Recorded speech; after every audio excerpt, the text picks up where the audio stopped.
Are you sick? There are people in countries around the world who are struggling with the coronavirus.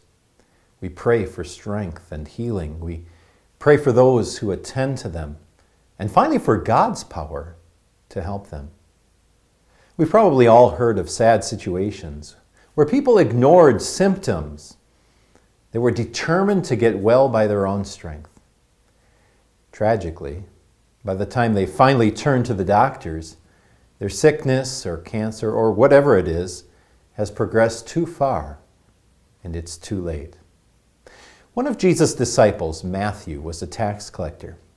Now, in that day, they were known for cheating people, taking much more than was needed. Jesus asked Matthew to follow him. And Matthew was so delighted. He threw this big party. But the religious leaders couldn't believe it.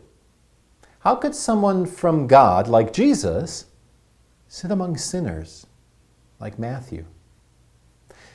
At that moment, Jesus gave us a really important lesson. He answered them, "It is not the healthy who need a doctor, but the sick." Matthew knew he wasn't perfect. In fact, he realized he would be lost without Jesus. He was sick with sin, and Jesus was the only doctor who had the cure.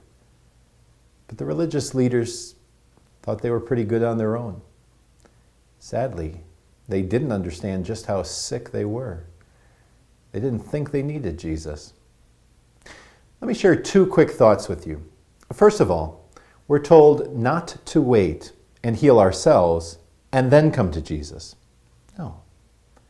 People who are sick go to the one who can heal them. And that leads to the second point.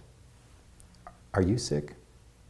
Have you acknowledged that you have sinned, that you can't heal yourself, and like Matthew, you'd be lost without Jesus? If not, you're still trying to heal yourself. And I just plead with you to turn to him before it's too late. But if you know you're sick, then turn to the doctor, Jesus. Hear him, our great physician, and trust in him alone for the cure.